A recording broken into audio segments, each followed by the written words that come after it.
Good morning, everyone. We're going to go ahead and get started with our community development meeting.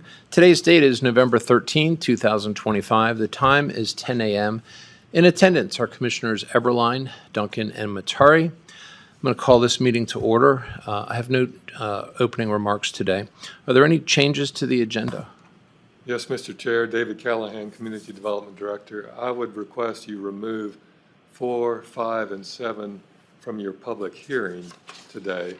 I would like, with your consent, to have those as discussion items after your public hearings, if there's time.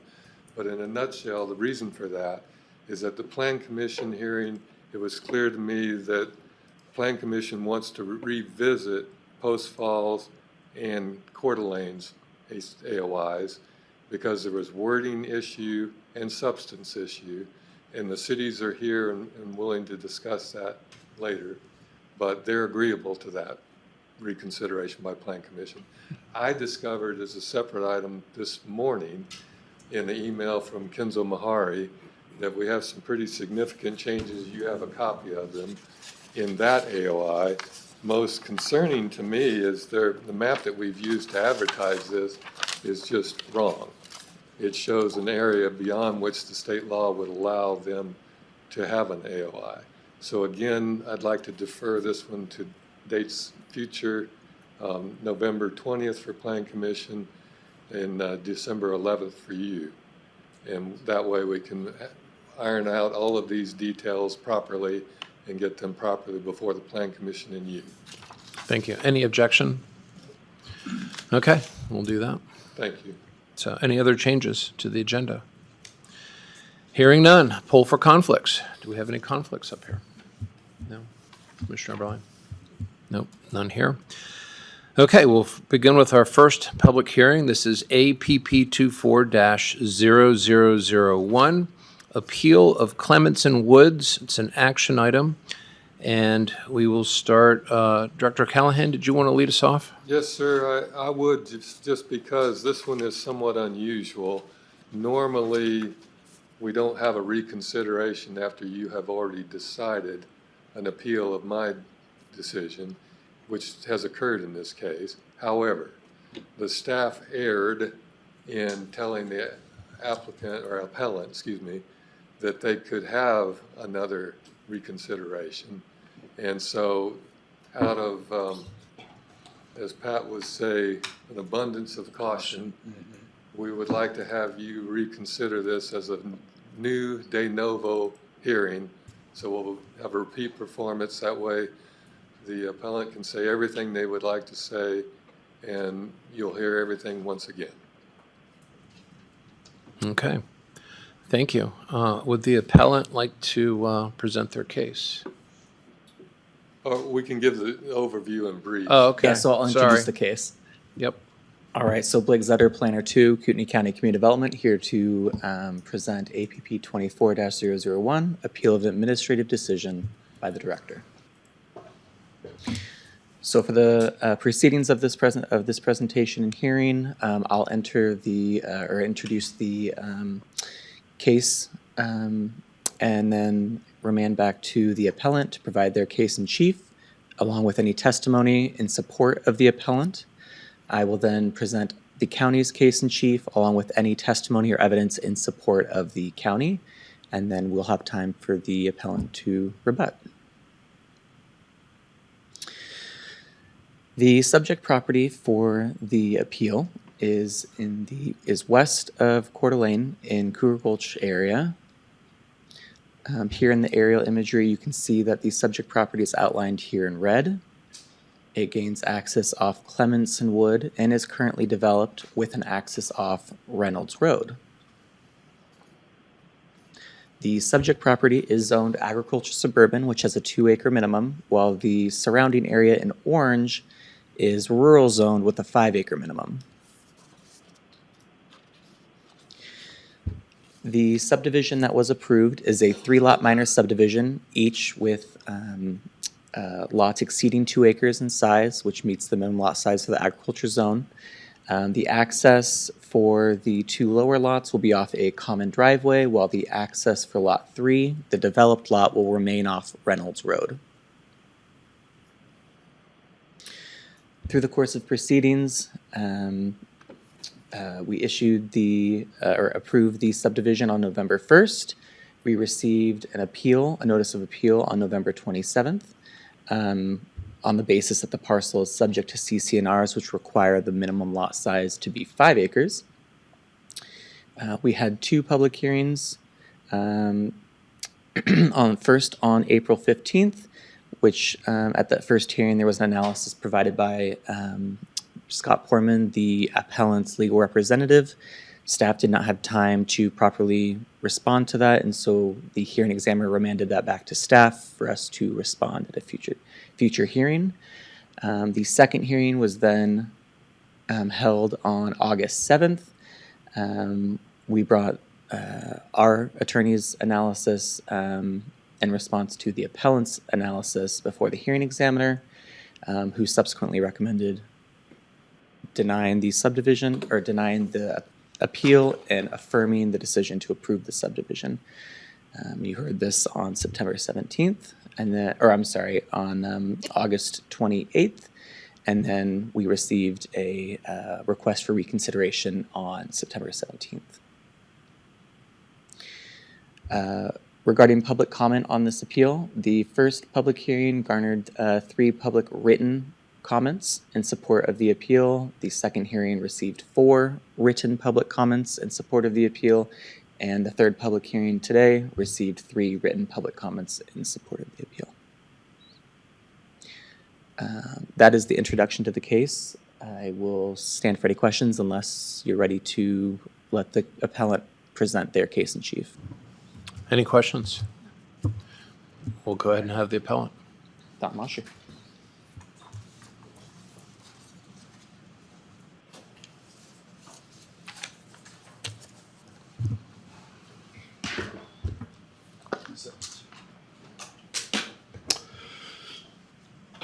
State my name. Don Mosier. I live at 1619 South Reynolds Road, Coeur d'Alene. Good morning, Commissioners, Director Callahan, Civil Deputy Prosecuting Attorney Braden. Nice to see you, by the way, especially since you weren't unable to make it to either of the hearings that we had. To explain your opinion and questions, take questions from our attorney and the hearing examiner. Had you been present at the first one, which was April 17th instead of the 15th, there wouldn't have been a need for a second one. As Mr. Callahan directed the hearing examiner to grant. Then you didn't show up for the second hearing, which was the entire premise for the continuance. So we didn't have a chance to depose Mr. Braden and his opinion. Not a good look. No show for the attorney, director of community development, whose decision was being challenged, directing the hearing examiner. Doesn't look impartial. 3 months after the initial hearing, Mr. Braden provided a 2-page memorandum, which our attorney immediately rebutted, advising Mr. Braden he needed to correct a sentence in there. It was on about recording a document, covenant document, which was recorded, which he stated wasn't. That didn't happen. The hearing examiner stated that her decision to deny the appeal was based solely on Mr. Braden's memorandum. She must not have got the rebuttal. Anyway, her decision to deny the appeal, recommended to you, Commissioners. Mr. Braden did show up for the BOCC deliberation meeting on August 28th, where I wasn't allowed to speak, and Commissioner Matari asked if there was any legal basis for the appellant's appeal. Mr. Braden answered no legal basis, and then the board voted to deny our appeal. Not only is this not credible, it's insulting. Mr. Braden's memorandum states our attorney, Scott Poorman, is a seasoned real estate attorney. Anyone who thinks there is no legal basis for Scott Poorman's 44-page brief, they're kidding themselves.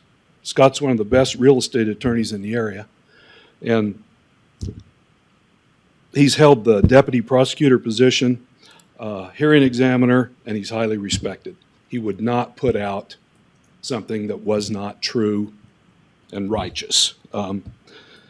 It's not my intent to come across insulting. I'm just stating the facts. It seems that some of these facts may not have been presented to the parties prior to their decisions to deny our appeal. This really is not an issue for the county administrative process. They could or should try to resolve. It's not an issue. It's a complex real estate document transaction, which is a specialty in law and best suited for a district judge to decide.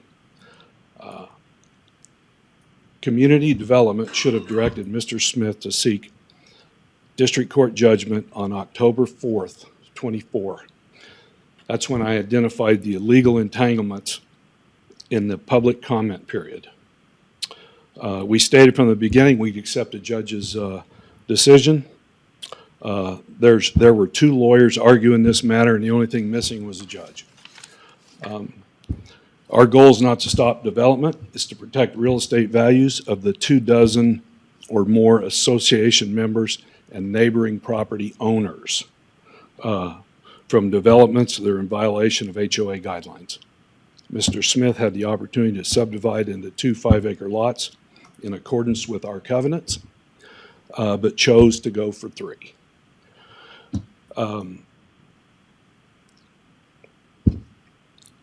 When you guys run us through a process that costs tens of thousands of dollars, where the county attorney doesn't show up, and there's no mention or attempt to reschedule these hearings, it's just gross. If this is the county standard, we should have been warned about it before we started. We feel we haven't received a fair shake in this administrative process so far. The process, whether intended or not, seems to just protect the process. One might wonder if this was really accidental. Not showing up, no chance to defend ourselves, can't speak, and ambushed. What would it take to reconsider the position? There is absolutely a legal argument, and more than one in that 44-page brief. This is not the correct venue. The county attorney should have been present at our appeal hearings. The director of community development should not have guided the hearing examiner not to answer a question, and then later, whether she was qualified or not, it was a mistake for her to comment that she wasn't on record, and then solely rely on Mr. Braden's memorandum. Handled poorly,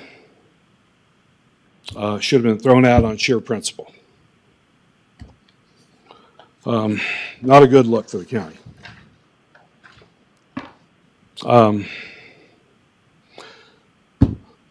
The truth is, Mr. Braden's arguments from the very beginning, no lot number, not shown on this little HOA map, covenants don't apply. It doesn't matter. Mr. Smith drafted and signed the 2004 Property Owners Resolution to amend Declaration of Road Maintenance and Covenants for Meadowbrook West.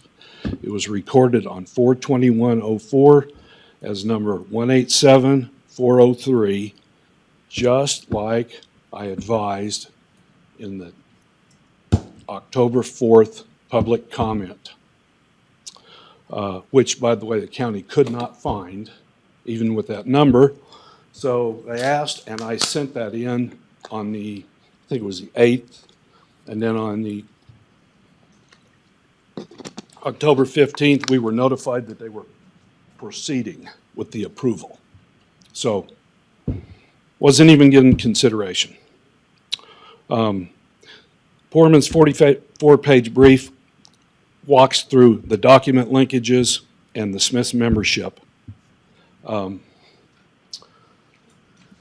think I'm running out of time. I'd read you his conclusion, but I do have that for you, for the copy for the commissioners and another copy for to be entered into the record, along with the chronology of this whole thing, the appellant's request for consideration, 917. These are all short. The only one I'm not providing the commissioners, but will be in the record, is a kind of lengthy email thread between myself and community development from October 8th to January 7th. And it lays it all out.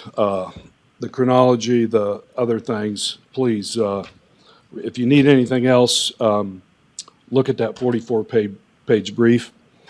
And I guess in closing, I'll close with a question. Do you, as commissioners, feel it's in the best interest for the community for complex real estate law to be decided at the administrative level of the county? You don't have to answer it. I'm not trying to put you on the spot. I just want you to think about it. This process is broken. We had no chance to defend ourselves, and then got ambushed in the end. I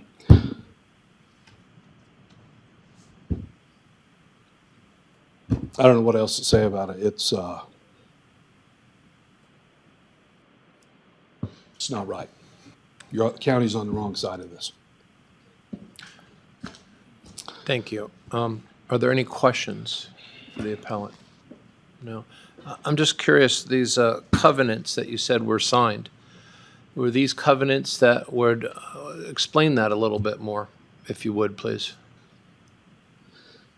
This whole thing started with when we found out at the public comment period that Mr. Smith was subdividing 3 lots instead of 2. He's been a member of our association for 20 plus years. We have no 2-tiered membership. There is no differentiation between road maintenance and the covenants, road maintenance agreement and covenants.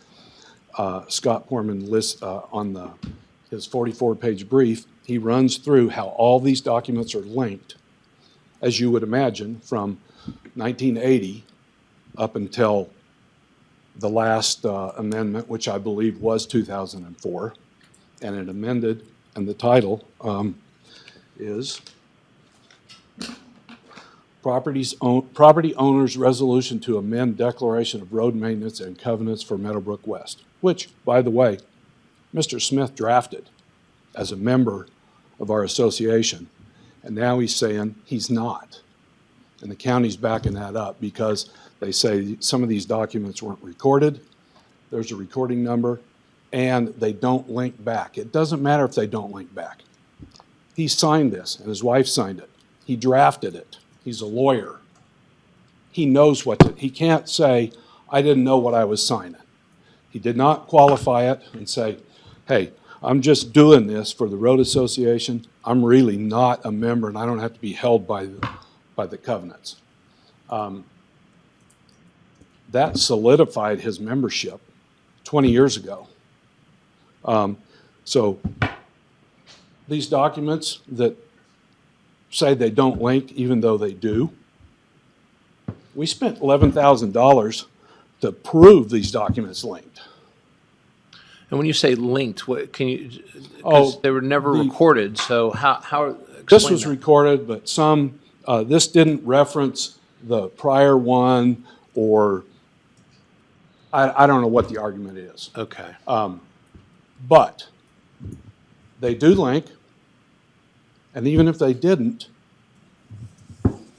this solidifies Mr. Smith's. That was the whole thing. He's a member of the road association, but he's not bound by the covenants. Commissioner Duncan? That document you just showed, does that say that it's 5 acre minimum? I believe this one does. If not, the original covenants do.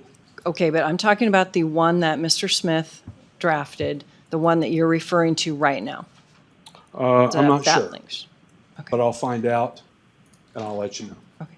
And I'm curious, you've mentioned going to a district judge. Why did you not take this to district court? Why are we here? When we put forth the public comment in opposition, we were told they were approving it.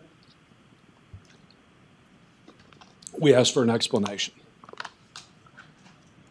And for 2 months,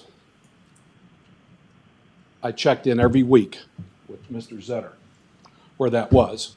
And every week, it was Mr. Braden hasn't had time to get to it, can't get the explanation out, whatever. Many reasons. The appeal period was coming up, so we went ahead and filed appeal because we did not have our explanation, and we even told Mr. Zetter and Mr. Callahan that, hey, this will go away. We'll drop this thing if we get a explanation that makes sense. We never did. We filed the appeal. A month after that, we get a short, it's in this email. I'm sorry, after the board denied it, why didn't you go to district court then?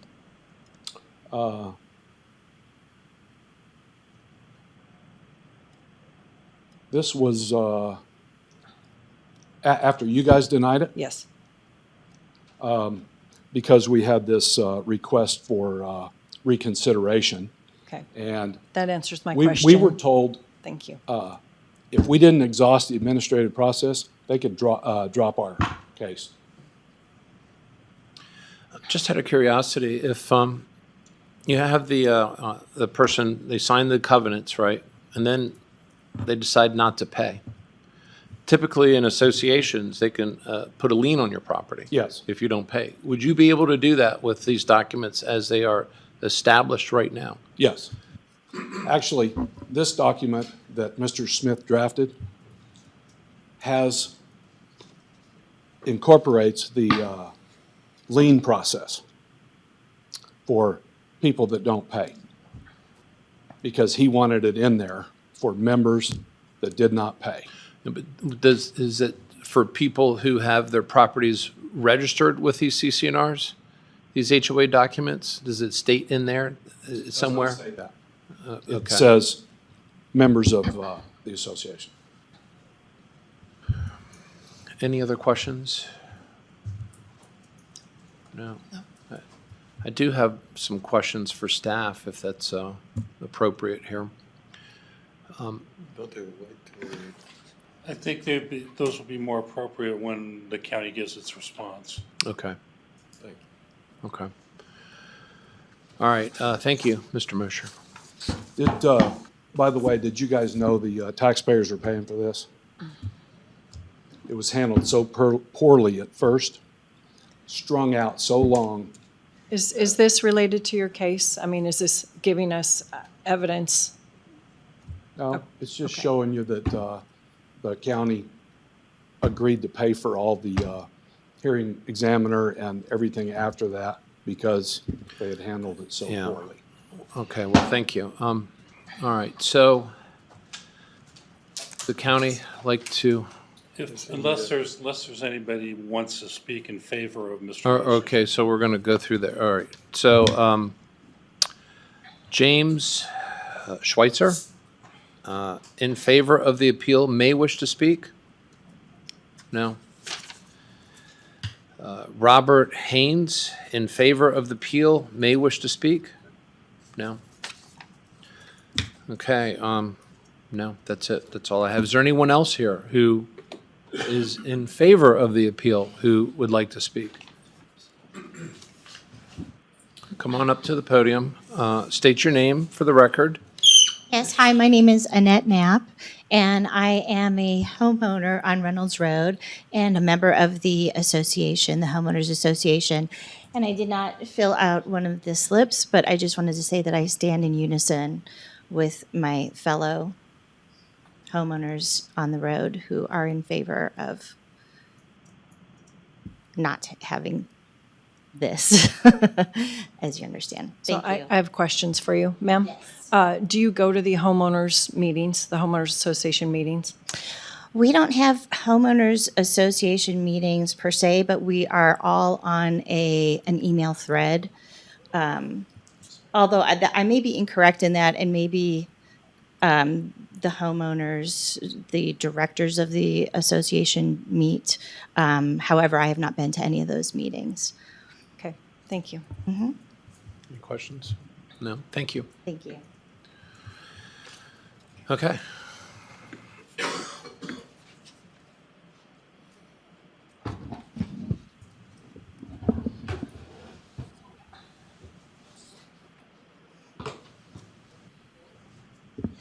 Pat Braden, Civil Deputy Prosecuting Attorney for the record.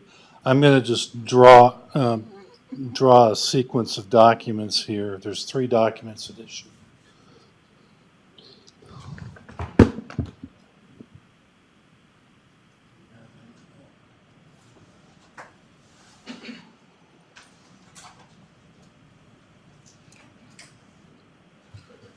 Watch your foot down there. There's a wire.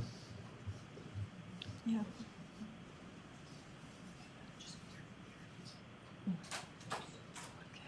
Thank you.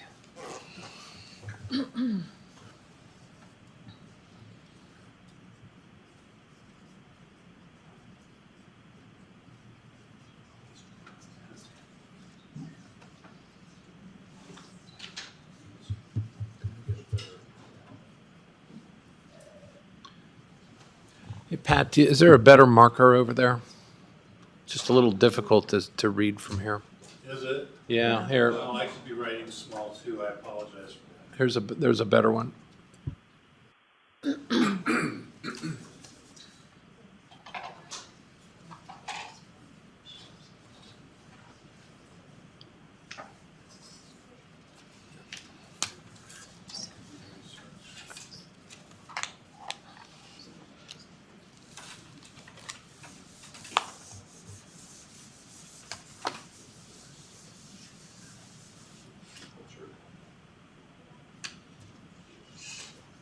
Unless we've got something that's a lot thicker than that. These are small, so I don't know, you might have. I have the emails. So, it's a big email chain.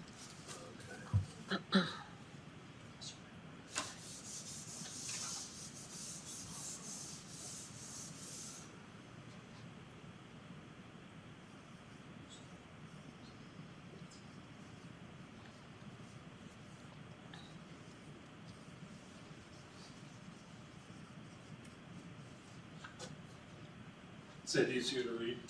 Yes, thank you. Yes, thank you. Okay. Excuse me for feeling that this is just one big ad hominem attack. That's how I feel about this so-called request for a consideration. First of all, I believe my analysis is in the record at S14. I believe I still stand by that analysis. I still believe there's no legal basis for this appeal. Mr. Poorman did provide some legal arguments. I will grant him that, and some that are at least not frivolous. In other words, they have merit, but I believe they're wrong. He asserts that the second document, the Declaration of Road Maintenance and Covenants recorded in 1985, incorporated the earlier recorded protected covenants that were recorded in 1983. They did not. There is no mention of the 1983 protective covenants in the 1985 document. The 2004 amended declarations of road maintenance and covenants were recorded in 2004 and only purported to revise the Declaration of Road Maintenance and Covenants that was recorded in 1985. it does not mention the protective covenants of 1983. Therefore, my conclusion is that there's no other alternative but to find that there's no reference to the protective covenants in either of the subsequent documents, and therefore they were not incorporated into those documents. Based on that evidence, I concluded and still conclude that there was no express incorporation or reference to the protective covenants from 1983, which is the only document that references the properties need to be 5 acres.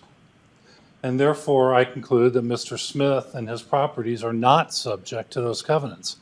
The 1983 protective covenants were never recorded against Mr. Smith's properties. Mr. Poorman also argued that Mr. Smith the Smiths were stopped from asserting that the protective covenants didn't apply because they assented to be included in the Road Maintenance Association. The assent to be included in the Road Maintenance Association only indicates that they signed on to the Declaration of Road Maintenance and Covenants from 1985. And as Mr. Mosher stated, drafted and signed on to the amended declaration recorded in 2004. Again, no agreement to be bound by the 1983 protective covenants. At this point, I want to read what Idaho Code Section 67-6535 states about requests for reconsideration of orders of decision. They can only be overturned in the event of failure to identify the nature of compliance or non-compliance with express approval standards, or failure to explain compliance or non-compliance with relevant decision criteria. Either of those shall be grounds for invalidation of an approved permit or site-specific authorization or denial of the same on appeal. Going through the request for reconsideration, the first point is membership and covenant obligations. I've gone through that already, but that's not a new argument. Again, legal documents and evidence specifically pointing to my analysis, not a new argument. Procedural concerns in the county's role, okay, that is a new argument.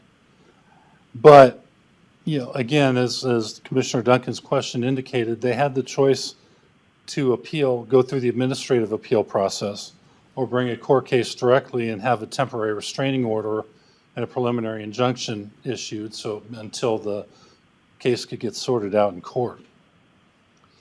Should this decision go against Mr. Mosher on reconsideration, he still has the right to appeal to district court.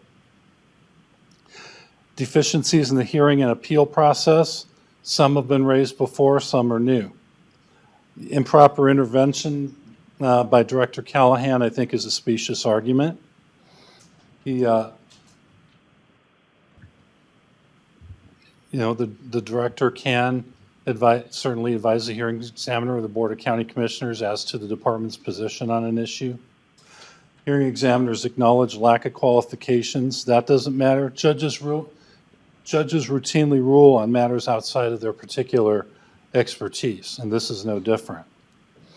My absence of key counsel, my presence was in written comments that were considered by the hearing examiner.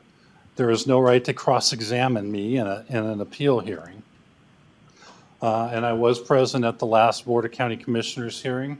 I was stood for any questions the commissioners may have had. As far as lack of timely and substantive response, I will admit I could have probably gotten to this a little faster, but I also wanted to see what Mr. Poorman had to say, and so I could respond.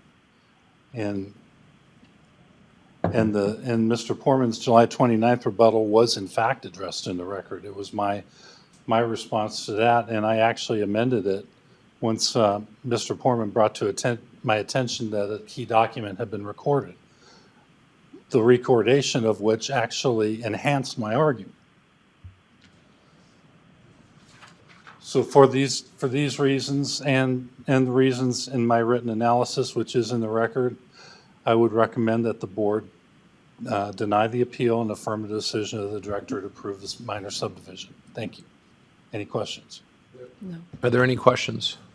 No. I do have a couple. I just want to make sure that this 1983 document is the only document that references lot size or That's minimum correct. lot size. That is correct. And there's no subsequent document attached to these properties or within this association that references the 1983 document. That is correct.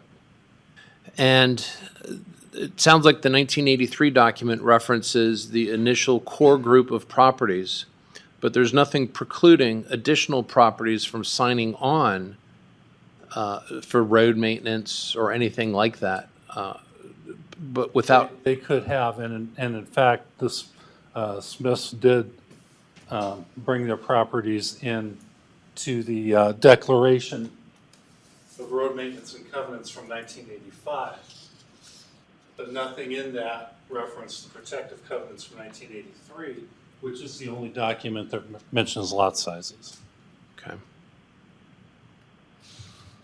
Okay, thank you. Thank you. Okay, so at this point, I'm going to ask, is there anyone, well, I have one person here who would like to support the county's position, is opposed to the appeal, may wish to speak. Eric Smith, come on up.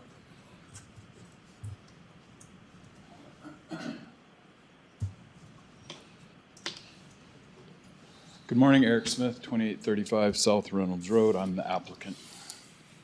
So I submitted a written response to the hearing examiner dated August 7th. And so that really thoroughly lays it all out.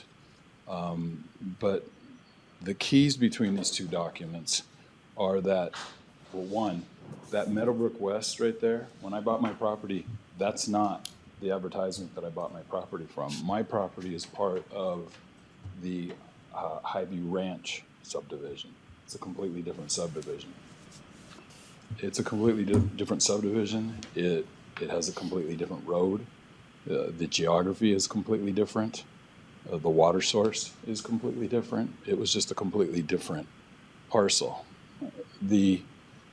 My road association has made the same exact arguments against somebody else and took them to court and spent a lot of time and money just to the east of us and lost that district court case on the same grounds that the adjoining properties can use Reynolds Road without even being part of the association, can use Reynolds Road without even paying for it.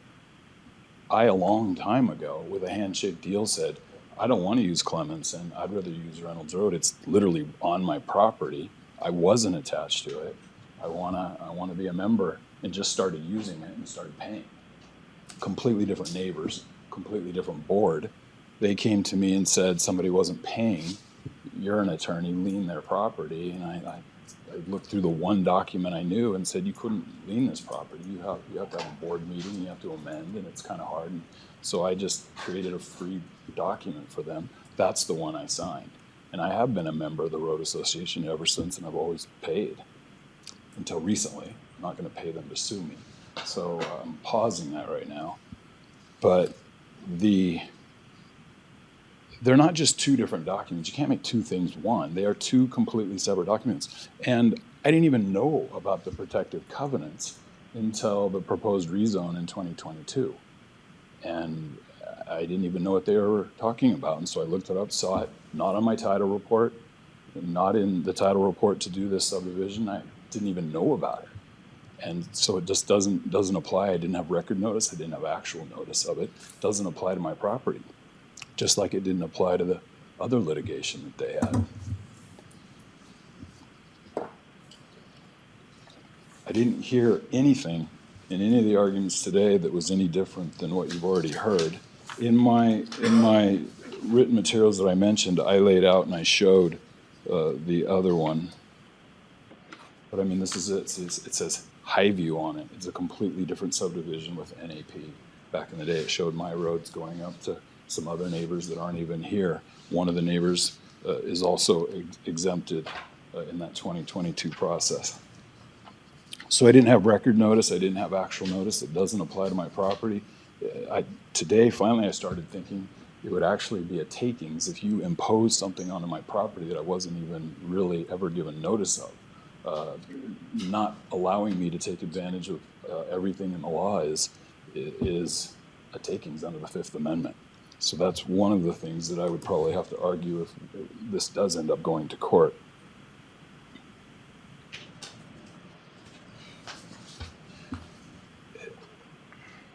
I wish this was better topography because Reynolds Road is steep and it goes up, and my house is the very first one. And from there it goes all the way up. But then my property's in the bottom and it goes up the other way. It's completely different. I can't even see the roadway that I'm creating. I can't see the properties that I'm creating because it's so steep. None of my neighbors will ever see this road.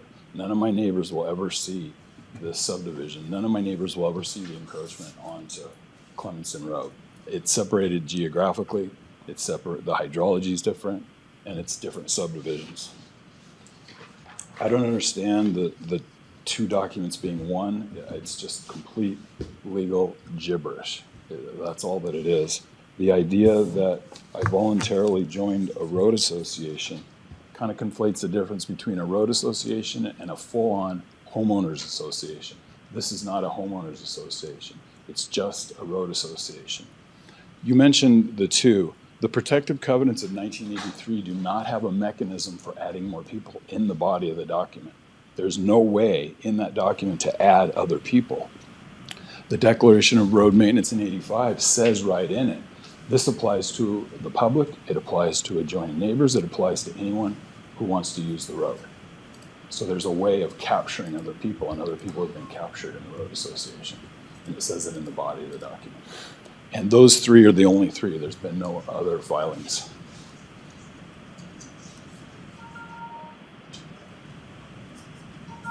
Again, if you have any doubts, please look at my August 7th, 2025. That's all I have. Thank you. Are there any questions? No. No? Thank you. And Commissioners, just two quick things. The opposition to appeal by Mr. Smith was in the record at HE 1001, and we concur with the arguments that Mr. Smith has made. Okay, so should we give the appellant? I have no one else. Is there anyone else who wishes to speak against the appeal? Hearing none, so we'll have the appellant rebut. Mr. Mosher? I just have one statement. If you could just You gotta- come up, please.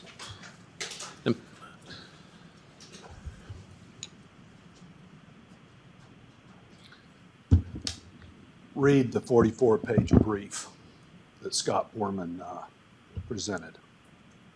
There's arguments to the contrary of the county position. That's all I have to say. All right, thank you. Any other questions? I would take a motion to end testimony and enter in deliberations. I move that we end public testimony for APP 24-001 and enter into deliberations. Second. Commissioner Eberline. Commissioner Duncan. Aye. Chair Matari. Aye. Thoughts on this? Kind of same as before. It's pretty laid out, and I understand the angst of the neighbors, but you can't make somebody a part of something that they didn't agree to, and that if he didn't know about it, he's not going to write a document that refers back to it and encumbers his property without notice. Commissioner Eberline?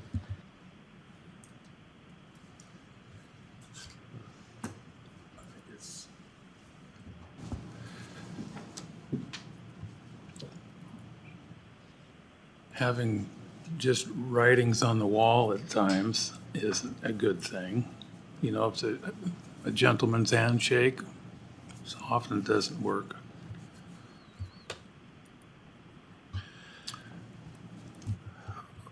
Well, the challenge I have with this is that, it probably began with expectations of what happened when people moved, because the property's turned over, and sometimes the very fine details get missed in discussions. Well, you're going to be buying a property, you'll be a part of this, or you'll be a part of that.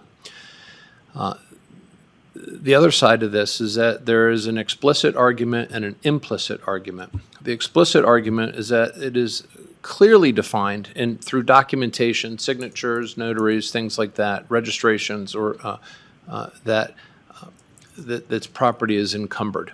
And the other is the implicit argument that the homeowners or the property owners were a part of this group, and because they're a part of this group, it is implied that they're bound to all of these covenants. But that's not the case with this, because that's how property works, what is bound and what's not bound. It's not implied, it's recorded. And that's the challenge here. Without that recording against that property of the restriction on the lot size, and the only document that mentions the lot size is the very first document in 1983. And I've been in this situation personally, where documents were not recorded on the property before I purchased it. That's, there was no recording on the property, and that's the explicit argument. So I can't see how we can overturn the decision with the information, because we don't want to be in a situation where we are starting to decide through implicit argument, well, you're bound and you're not bound because you get into a much more abstract and arbitrary decision-making process. So I don't see how we can overturn it. So with that said, I will take unless anyone has anything else to say, I'll take a motion. I move that we deny Appeal 24-001, which affirms the director's decision. Second. Commissioner Eberline? Aye. Commissioner Duncan? Aye. Chair Matari? Aye, the motion carries. And again, I understand all the parties' positions. I know that it creates great angst and frustration, depending on how you're looking at it, and sometimes on all parties. So I appreciate you going through the process. I hope you understand that this board wanted to provide these options so that there would be no question in the future that we were not, accommodating. So thank you all for coming in. Next up is item 2. It's ZON 25-0003, Big Cabin Properties. It's an action item, and we will start with Vlad Finkel.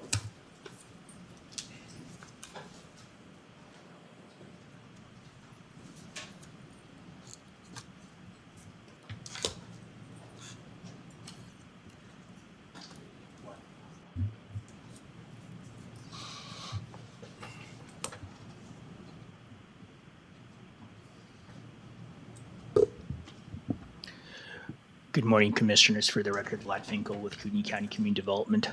Speak up. For the record, Vlad Finkel with Kootenai County Community Development.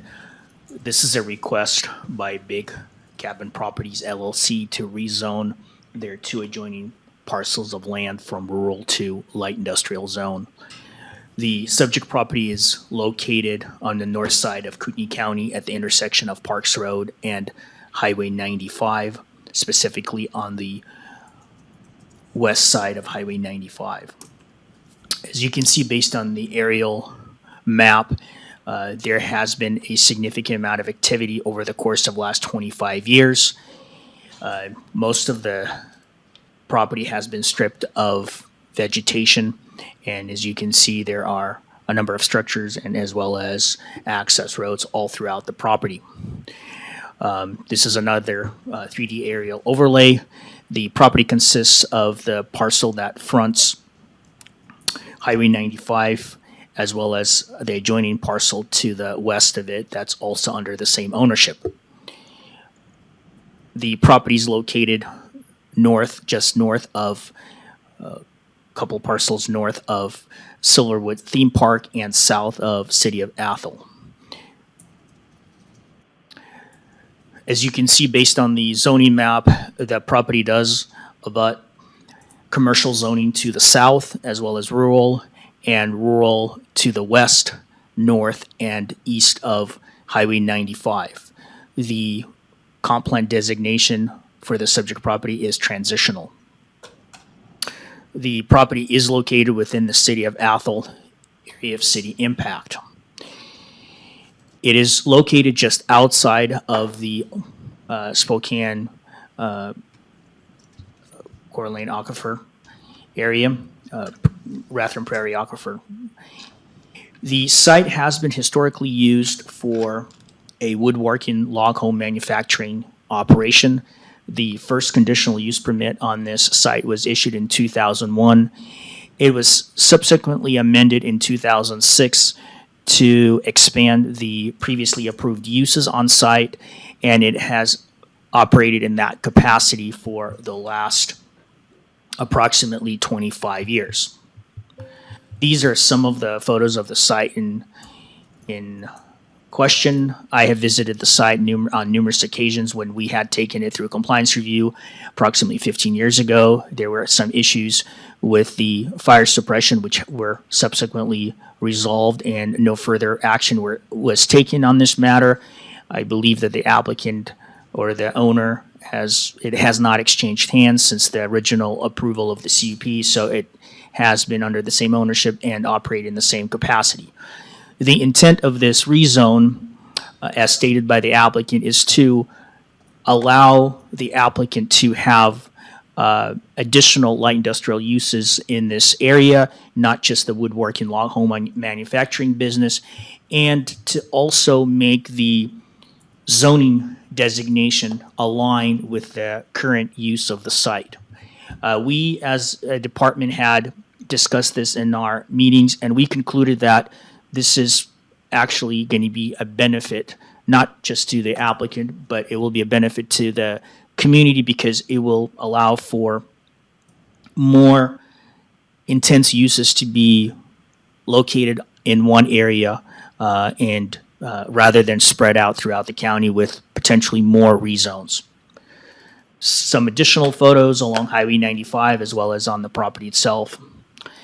During the agency comment period, really none of the agencies had any concerns. The only one that I would like to bring to your attention is the fact that further review of the fire suppression requirements and needs will be assessed at such time if the zone change is approved and additional light industrial uses come on board, then the fire department will assess those impacts and make recommendation for mitigation of those impacts.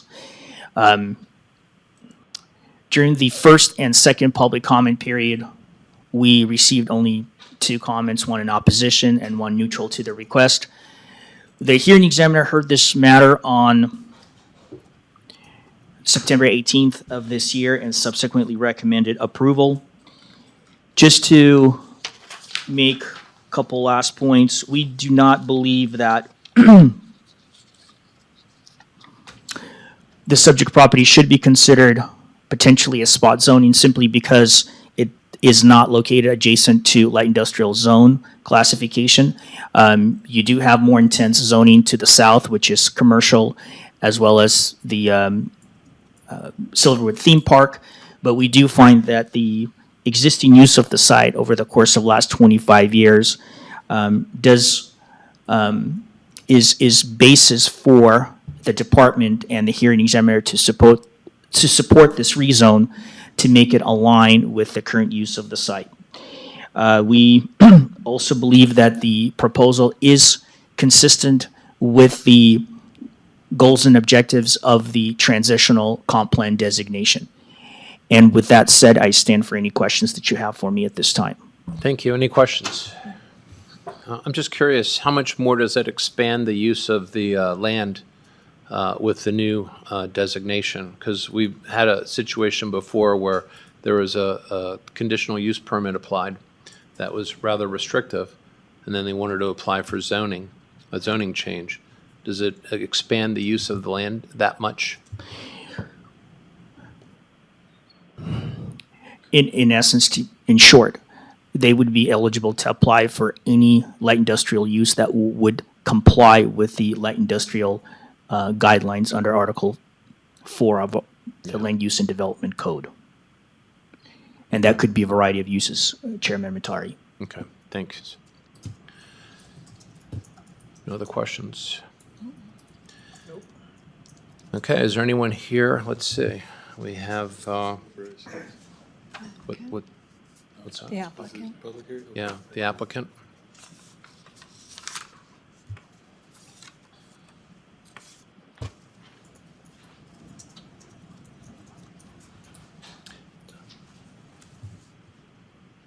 Good morning, still morning. Yeah, good morning, Commissioners. Rand Wickman for the record.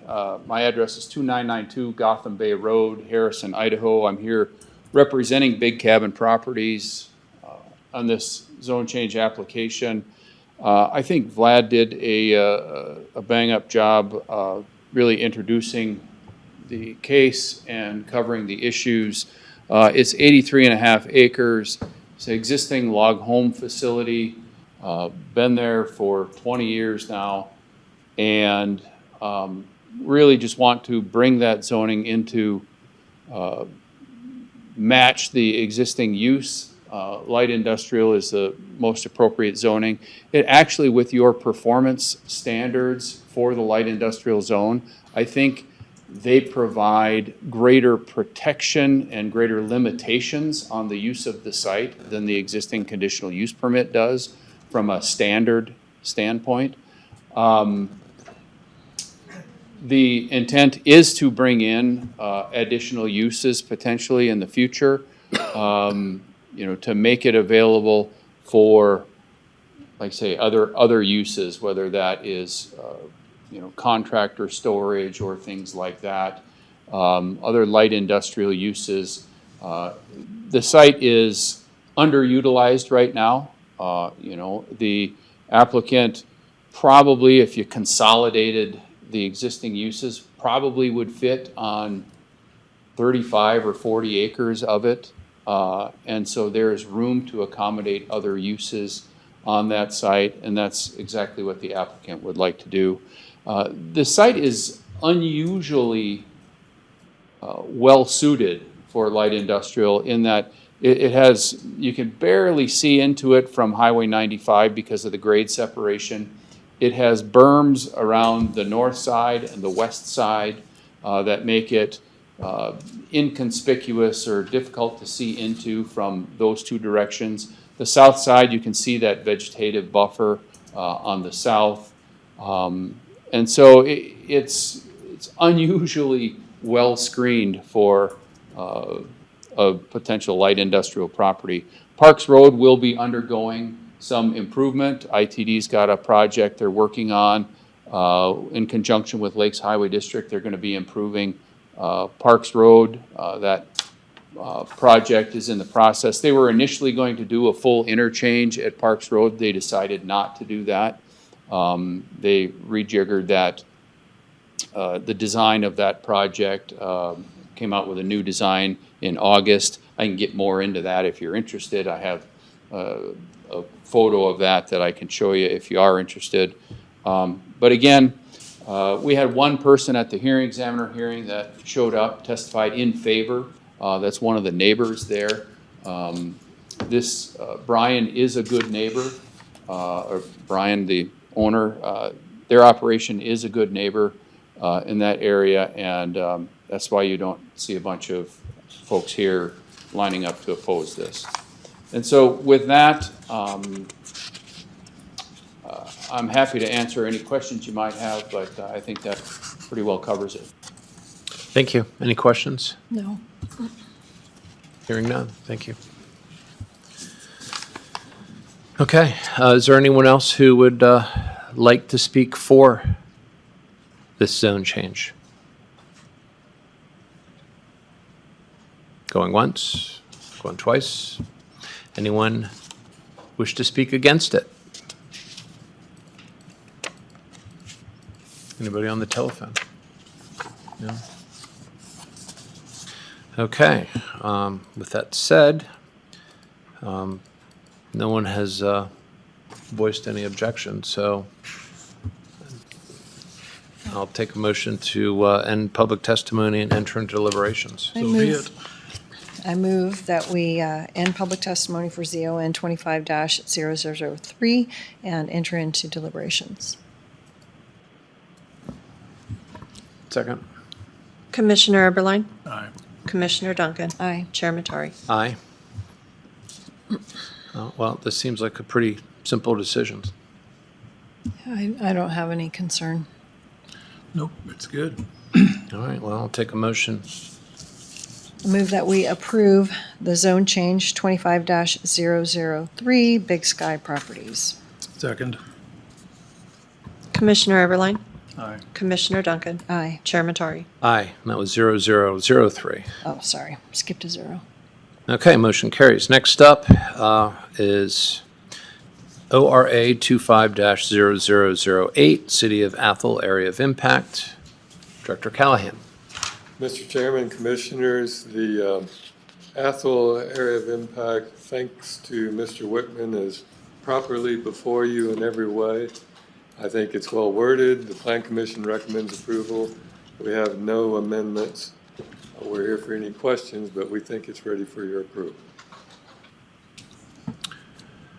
Any questions? I don't think so. Is there anybody who is in favor of it? Anyone wishes to speak? Who's in favor? Anybody opposed? I have Mr. Rickman. Yep, come on down.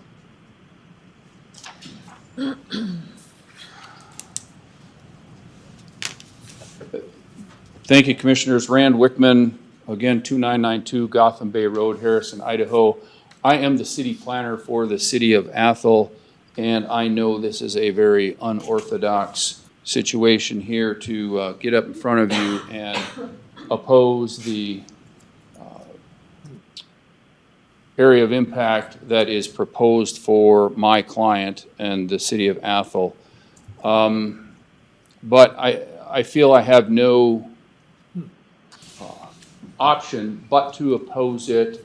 It would be hypocritical for me to do anything but that in light of where we are. The situation, I appreciate David's introduction there, but unfortunately I disagree with him strongly on whether we are properly before you. I think we are not. And the reason for that is, well, I have these handouts. Let me give them to you. There are three parts in this handout. Thank you. And I'll get to each in turn. Entered into record as B 2001.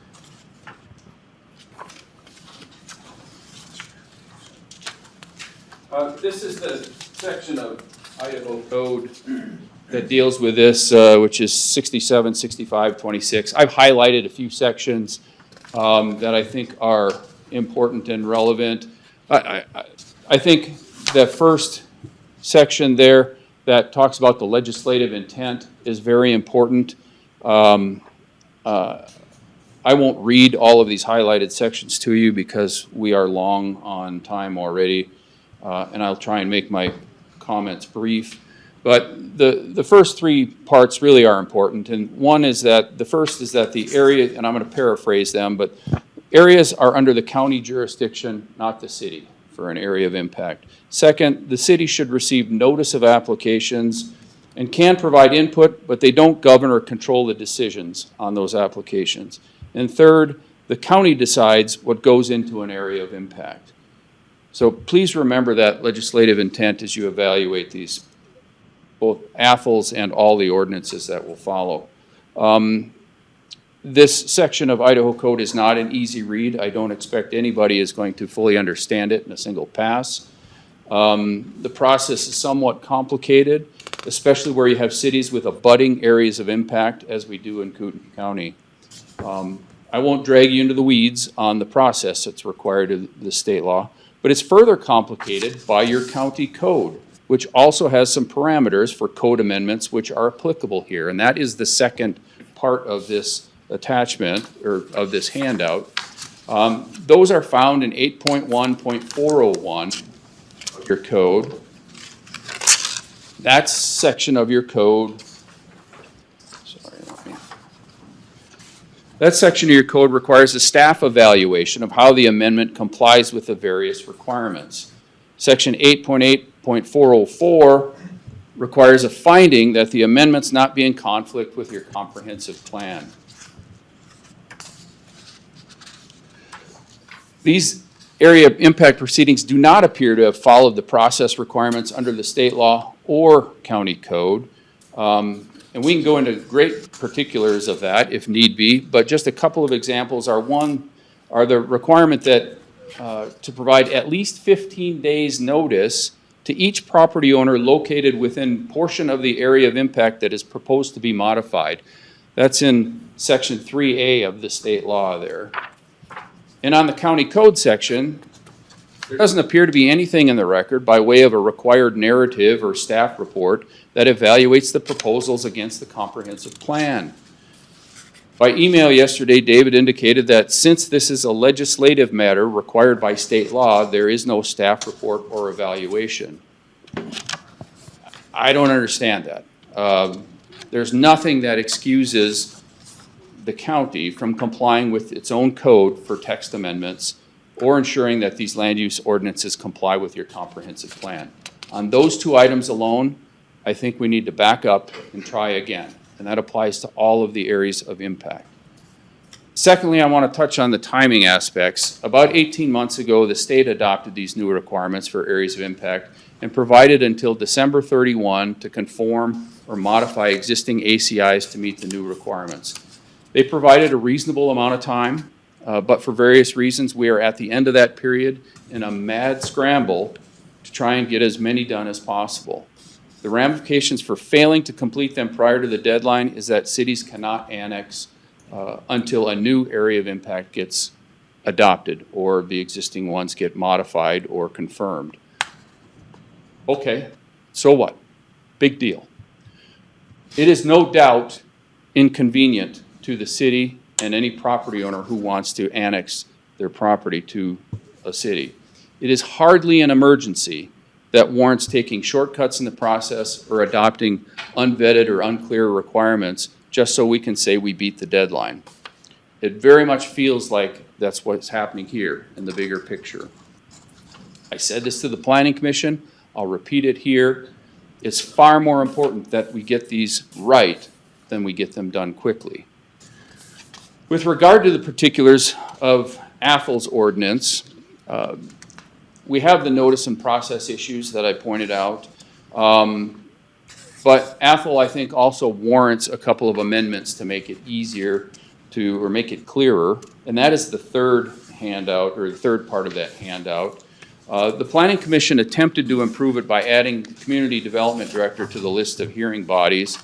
But that doesn't seem to be a very elegant solution to the issue, which is the confusion in section 8.10.103 under standards. And so I drafted a couple of changes that I think work better.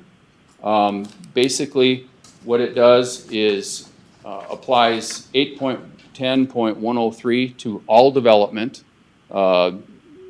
as it would with any project anywhere else in the unincorporated area. And then all it is it adds those two standards, relatively simple standards in C1 and C2. That's how this section is structured. And so again, I propose to delete all the language regarding the hearing stuff and just say, hey, this applies to all development in the area of impact.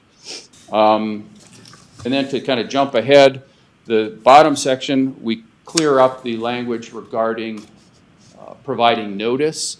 Part of the ambiguity we had in the first section there, it gets cleared up with some additional sentence in section 8.10.107C, basically that says Kootenai County shall also provide the city of Athol with written notice at least 15 days in advance of the close of the public or agency comment period for minor subdivisions and special notice permits on land within the area of impact. So basically, because you don't do hearings on special notice permits and minor subdivisions, you do a public comment period. We'd like to have the notice for those as well. And I think that was the intent of the Planning Commission, but I think this is a clearer solution. And so those are the changes I recommend with Athol's ACI. You've got these other ordinances scheduled up separately. The ones that you are going to hear and take comment on, I have some additional comments on those as well. Of course, they are subject to the same procedural problems that the Athol one is. I think it is, these area city impact agreements are very important. They will probably not be revisited in your term as commissioner, even if you are reelected to additional terms. And, you know, really this is your chance. Let's get these right. These also have significant consequences. Athol's not so much, but all these other ones, some of these other ones certainly have very significant influence on the land use that occurs within them. And I think collectively what you do with these areas of impact is probably the most consequential land use decision that you will make in your time as commissioners. And so I think it's very much important to take the time and do them to the best of our ability. And if that slows us down in getting Athol's done too, that's okay.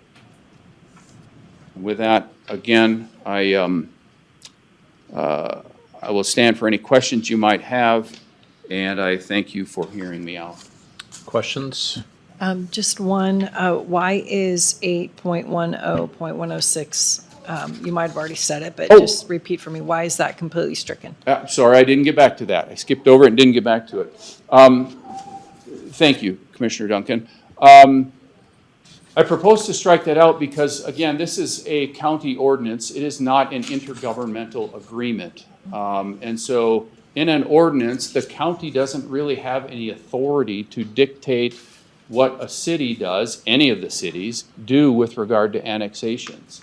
If it were an intergovernmental agreement, city could agree to it. City's not opposed to that there. But what I think it does by having it in here is it sets somebody up for disappointment in the future when they say, hey, the city can't annex outside of the ACI, and then maybe Athol comes along and wants to annex outside of the ACI.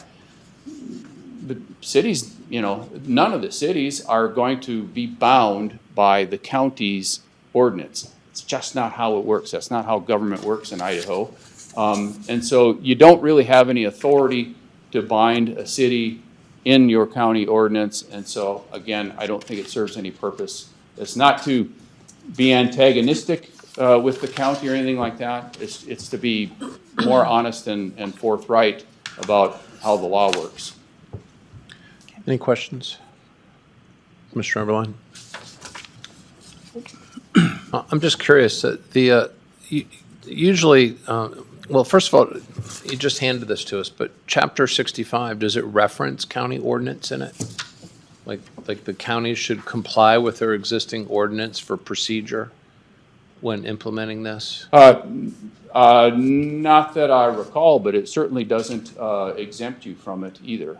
Well, but it would supersede it if there was conflict, right? It does, as a matter of fact. It says that you are not required to go to the Planning Commission. To get a recommendation from the Planning Commission. You can hold these at your level and do the hard work yourself if you want. But if you're going to do it at the Planning Commission level, you've got to follow they've got to follow the proper notice and, the proper procedures. They just don't get to, make up a process, and it, says as much in here. And so I don't find anything in here that excuses the county from following its own requirements with regard to code amendments. I don't think there's anything in state law that says, hey, this is a mandate of the state, and therefore, you get a hall pass on requiring. Comprehensive plan is a mandate of the state as well, and you have to follow these very same procedures for adopting it. Because this is legislative or a state mandate, doesn't give you a hall pass. Thank you, Mr. Wickman. Appreciate it.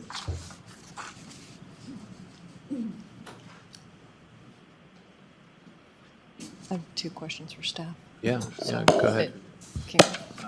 Maybe Did you let's want to address Mr. Chairman, these? would you like us to respond? Yes, please.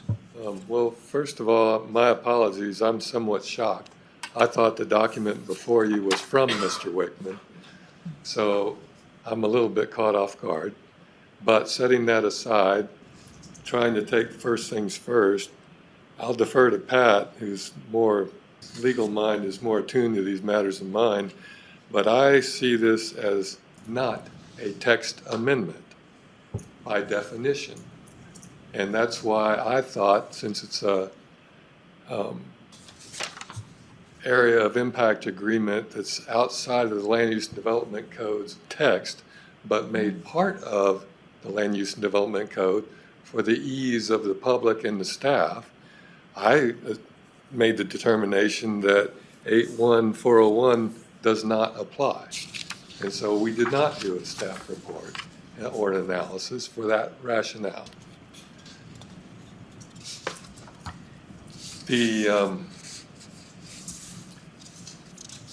Some of the suggestions Mr. Wickman makes towards the end, I think, are spot on and we can agree to. I thought under 810-103, the language that says or governing body of the county is actually broad enough to include me or the person in my position, which is a useful thing. So I thought that was language that actually coordinates well in case we have an administrative variance or an administrative subdivision, which the person in my position can approve. So that way, those can be reviewed by the city. So with that, that sort of covers the big picture. I think I'll turn it over to Pat for details. In terms of, well, you should know that the proposed change to 810-103 would, as Mr. Wickman said, apply to all development. That would include building permit applications, and I don't think that was the original intent. Annexation, Mr. Wickman does make a good point. We can't direct the city to annex property or not annex property or provide us notice. I do think, retaining a statement that says upon annexation, the provisions of this chapter shall no longer apply to the annexed area would still be appropriate. But other than that, I don't really have any heartburn with Mr. Wickman striking out of that section. 810-107, I think the addition to C is a very good addition, and I think provides needed clarity to that subsection. In terms of compliance with 81401, I honestly was of the opinion that 676526, which is the area of impact statute, superseded 81401. One way it does expressly supersede it is it says a recommendation from the Planning Commission is not required in order for the board to pass a area of city impact ordinance. We did get recommendations from the Planning Commission regardless, and there's nothing prohibiting that either. As far as a staff report, I think to the extent it may apply, I think a brief staff report might be appropriate. I think it could be limited to a page or two based on the criteria in that section. I would note that the the proposed area of impact ordinance does state that the Kootenai County Comprehensive Plan would apply within the area of impact, which I don't see any reason why it would not be consistent with that comprehensive plan, given that. So that's all I have unless there's questions. I have one other thought, piggybacking on what Pat just said. Stepping back and looking at this from the historical perspective of when the legislature changed the law, I reached out to every city and their staff and mayor over a year ago suggesting that we needed to do this. I sent out on April 4th, I think it was, a prototype that Pat had worked up for the boilerplate language for each city. I reminded each city and their staff and mayor 6 months ago that we were coming close to the end of our ability to process this. All of that notwithstanding, we did not receive these areas of impact until 4 weeks ago. That put us in a difficult bind. And so we were merely trying to be helpful and get these through in a timely fashion. But I will agree with Mr. Whitman, it would be smart to take our time and get the language exactingly correct. And I'm sorry I don't have the ability to make cities do things quickly.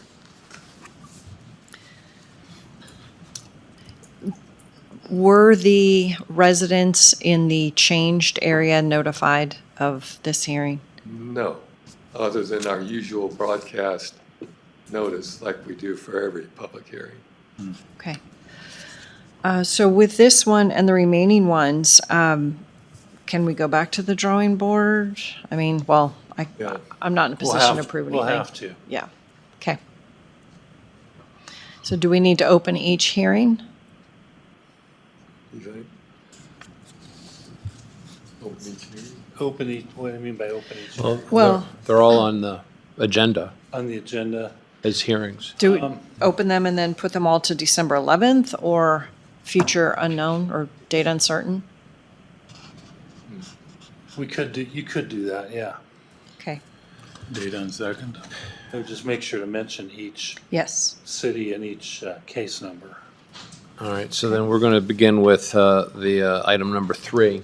Yeah, I'll. You I want to can make the capture that. motions? Sure. I move that for ORAs 25-008, City of Athol, 009, City of Post Falls, 0010, City of Hauser, 0012, for City of Hayden, 0013, for City of Coeur d'Alene, the hearings be postponed to a date uncertain while staff works out additional issues. Second. Commissioner Eberline, Aye. Commissioner Duncan, Aye. Chair Matari. Aye. Okay, the motion carries. Next up are deliberations, and I figure this is probably a good time. I have a conflicting commitment at 11:30, so I'm going to have Commissioner Duncan open this up and continue these. Okay.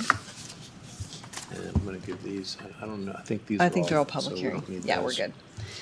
Okay. All right, we'll go ahead with item 8, which is MSP 25-0001, Round Mountain Estates, first edition, and Vlad.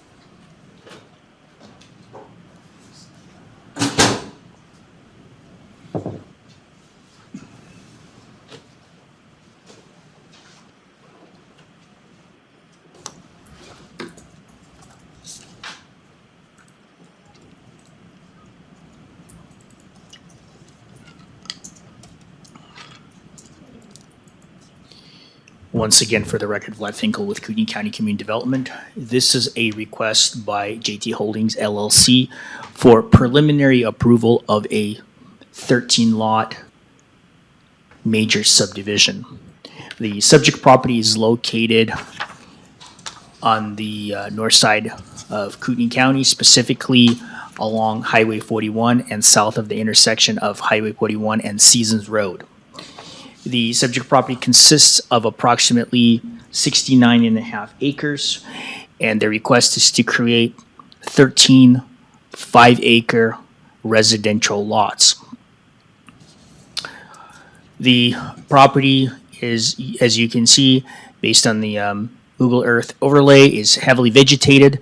The applicants have recently constructed an access road directly off of Highway 41 heading east, which will provide access to the subject subdivision, as well as at least 12 or 13 parcels to the east of this site that are also under the same ownership of JT Holdings LLC. The zoning, as I stated, for the subject property is rural, as well as all the parcels in the immediate area. The comp plan designation is country. This is the proposed layout of the subdivision. You will have a centralized access road, which will be constructed to the Associated Highway District and privately maintained. The applicant intends to construct an entrance gate, so this will be a gated subdivision. They're also proposing a new private water system that will be constructed to the state of Idaho public water system requirements with the review and approval of Department of Environmental Quality and Panhandle Health District. The applicants have recently drilled a well that will be located within the proposed easement. And that well is producing currently as much as 460 gallons per minute of flow. Each individual lot will be served by a septic and drain field for effluent treatment. These are some of the photos of the property in question facing north and south on Highway 41, as well as the access road called Gemini Lane that is currently under construction. During the agency comment period, we basically received responses that are typical of jurisdictional agencies with recommendations and requirements for mitigation of impacts. Pretty much all of those have been incorporated in the staff report as well as the HE recommendation to mitigate impacts. The department received 4 comments, 1 in support and 3 in opposition, with concerns regarding groundwater supply and additional traffic on Highway 41. We find that those concerns really don't rise to the level of any further review or, for that matter, a recommendation for a denial, simply because the property is located over the aquifer in terms of having adequate water supply. And had there been any concerns with additional traffic or the decrease of level of service on the state highway, we would have gotten additional comments from Idaho Transportation Department as well as Lakes Highway District. One of the requirements that the Idaho Transportation Department requested, and this was before the subdivision application was submitted, is to have the applicant have a right turn lane within the boundaries of the state highway right-of-way. The applicant has been working closely with jurisdictional agencies to make those improvements. A question was raised during the public comment period is, why is the applicant making shared infrastructure improvements concurrently with the process moving forward without having the board's final decision? And staff has an explanation for that. First of all, the access road that is currently under construction is not only serving the subject subdivision, but as I mentioned in my introduction, it's also serving the parcels that are east of the subject site that were recently boundary line adjusted by the applicant. So it serves 2 different purposes: access to the subject site as well as parcels beyond. With regards to drilling a well, the applicant has the right to drill a well regardless of whether they pursue a subdivision or not. So I think those points, while they're well taken, they really don't violate or undermine the decision maker's ultimate decision in this matter. Therefore, we find that the applicant has not committed any action that would have a material impact or undermine the review process by Community Development Department, as well as elected officials. We find that the proposed density and lot sizes are consistent with the existing land development or land pattern in the area. We find that if the applicant were to comply with the agency requirements, they would appropriately mitigate impacts associated with this request, and that during the final plat review process, we would confirm whether the applicant has complied with the shared infrastructure improvements through either bonding or construction phase and approval by agencies with jurisdiction. The hearing examiner heard this request on October 16th of this year and subsequently recommended approval similar to that of the staff. For that reason, we hereby request that you approve this matter at this time, and I stand for any questions that you have for me. Okay. Do you have questions for Vlad? No? Okay. Thank you.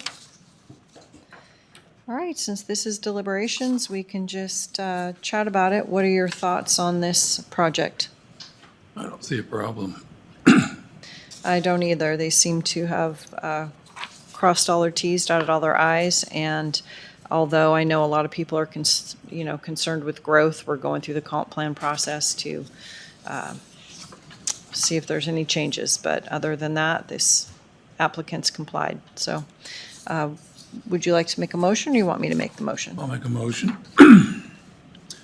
I'll make a motion for MSP 25001, Round Mountain Estates, first edition. I second that approval. Commissioner Eberline? Aye. Commissioner Duncan? Aye. All right, that passes. And now we're at item 9, MSP 25-0002, Lone Fir Ranch. Good morning, Commissioners. Planner Justus McGeorge with Community Development. I'll introduce this project by way of saying that this is the 11-lot major subdivision in the rural zone. There is nothing ordinarily unique about this project. There was no opposition in the public comment period via the written notice period or at the hearing by the hearing examiner. There's no concerns, just standard agency comments. And so I'm happy to present the project unless you are ready to make decision based off the executive summary provided to you. Would you like to see the PowerPoint? Or Pardon? you want to see the PowerPoint, or are you good? I'm fine.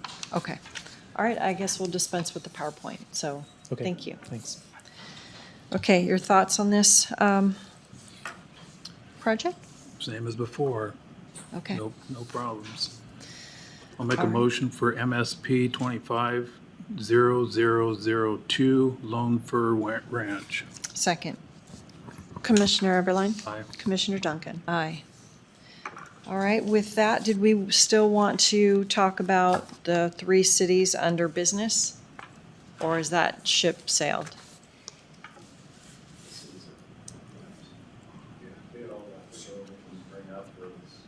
Okay. We could give you a for instance, if you're interested, of the kinds of things that we need to work through.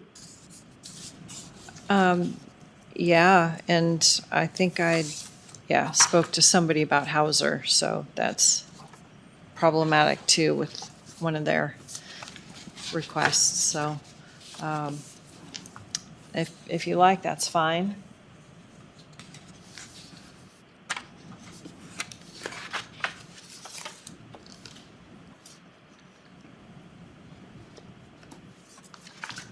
Shall we stretch our legs? I don't think it's going to be too long of a discussion. Okay. With the, I'll start with the Post Falls case, and Ben can jump in on some of the details, but the thing that jumped out to me the most with Post Falls is they have now incorporated part of their area of impact that used to be what we called the shared tier. So that reins in a fair amount of development in the unincorporated county to automatically be reviewed by the city in a way that they could limit the development within the county to the tune of, was it 5 square miles? Yeah. So that's a pretty big jump from where we had before. Well, and going by what the intent of the legislature, that would be in opposition to that.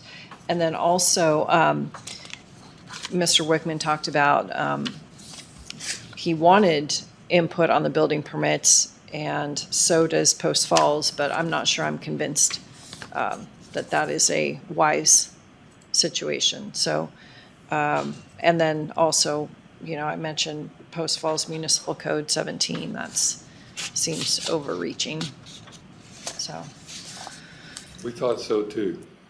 okay. But Ben, go ahead with any particular.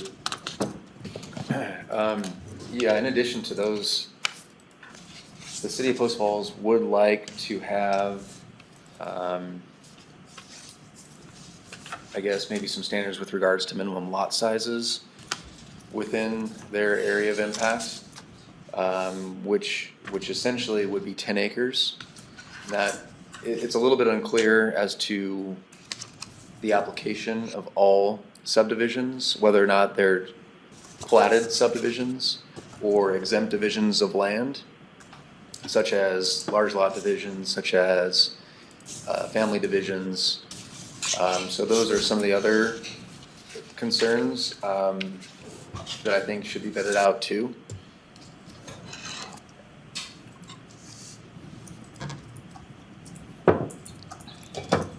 If it is true that the one downside is cities cannot annex, then I think we can just take our time and make sure it's done right, to Mr. Wickman's comments.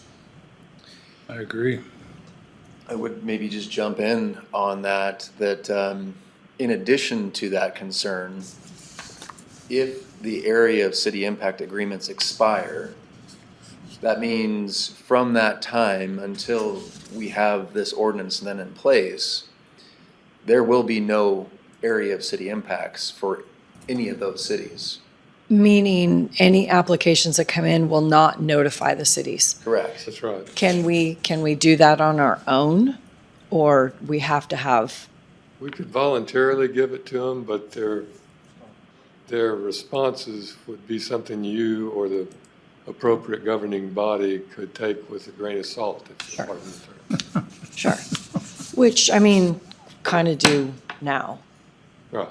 So, and the intent of the legislature is the county makes these decisions. So I'm kind of comfortable with making sure that we do our best in these situations rather than rushing them through. That's why I kind of didn't mention December 11th. I just said that we could do a date uncertain.